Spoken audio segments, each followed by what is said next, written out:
Assalamualaikum warahmatullahi wabarakatuh. Salam sejahtera bagi kita semua. Perkenalkan, saya Fidel Ardelia berasal dari SMA Negeri 2 Magetan sebagai perwakilan Lomba Debat Bahasa Indonesia SMA Award tahun 2025. Dengan mosi perdebatan, Dewan ini lebih memilih sekolah menengah yang mengadopsi model pendidikan klasik daripada model pendidikan progresif. Saya sebagai pihak afirmatif sangat mendukung mosi tersebut.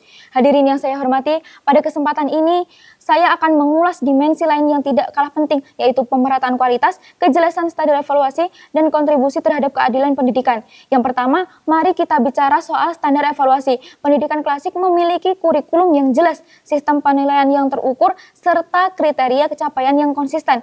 Hal ini membuat setiap siswa dimanapun penilaian yang terukur, mereka belajar, mereka memiliki tolak ukur yang sama. Menurut UNESCO Global Education Monitoring Report 2023, sistem pendidikan dengan kurikulum nasional yang seragam lebih mampu menjamin kesetaraan kualitas dibandingkan sistem yang terlalu fleksibel.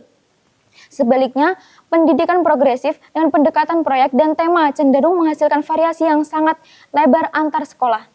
Di satu sekolah, siswa bisa mendapat pengalaman mendalam tentang lingkungan hidup, sementara di sekolah lain topiknya bisa tentang seni pertunjukan atau budaya lokal. Apakah keduanya sama, setara dalam hal standar akademik? Tentu tidak.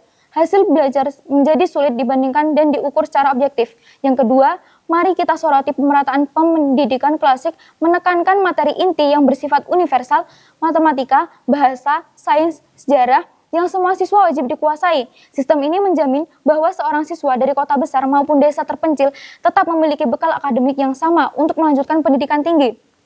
Data dari Kementerian Pendidikan Singapura 2022 menunjukkan bahwa dengan kurikulum klasik yang konsisten, kesenjangan capaian antara sekolah pusat kota dan sekolah pinggiran hanya berkisar 5-7 poin dalam ujian nasional. Bandingkan dengan Amerika Serikat yang lebih progresif, di mana kesenjangan hasil tes matematika antara siswa kaya dan siswa miskin mencapai lebih dari 30 poin. NCES 2022. Artinya pendidikan progresif yang tampak demokratis justru bisa memperlebar jurang ketidaksetaraan. Karena siswa yang berasal dari keluarga mampu akan lebih mudah mengakses sumber daya tambahan seperti bimbingan proyek, teknologi, atau literatur. Sementara siswa lain tertinggal tanpa struktur yang jelas.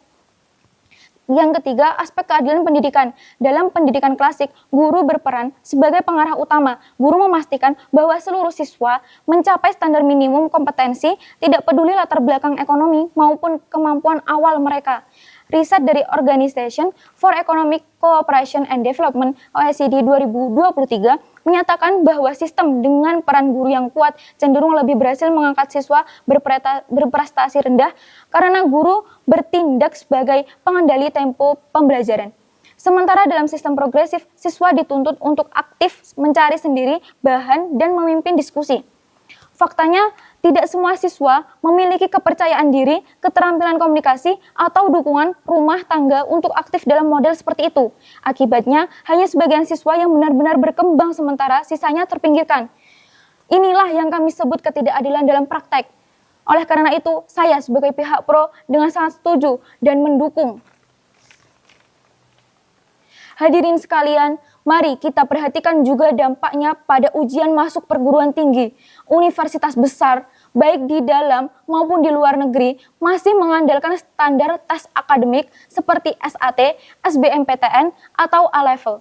Semua tes tersebut berbasis pada keterampilan inti, logika, matematika, literasi bahasa, pemahaman, sains, bukan pada hasil proyek tematik. Maka model klasik jauh lebih relevan dalam menyiapkan siswa menghadapi persaingan masuk universitas. Selain itu, pendidikan klasik juga terbukti membentuk daya saing global. Negara-negara dengan basis klasik kuat seperti Jepang dan Jerman mampu menjaga kualitas lulusan secara merata. Menurut World Bank Education Statistics 2022, Jepang berhasil menjaga tingkat kelulusan sekolah menengah atas di atas 95% selama lebih dari 1 dekade. Dengan variasi hasil belajar yang relatif kecil antar wilayah. Hadirin yang saya hormati, izinkan saya menutup argumen ini dengan sebuah refleksi sederhana. Pendidikan bukan hanya soal kreativitas atau kebebasan bereksplorasi, tetapi juga soal keadilan, kesetaraan, dan kepastian mutu. Jika kita memilih model progresif, kita beresiko meninggalkan sebagian besar siswa yang tidak memiliki modal sosial dan akademik untuk mengikuti arus kebebasan itu.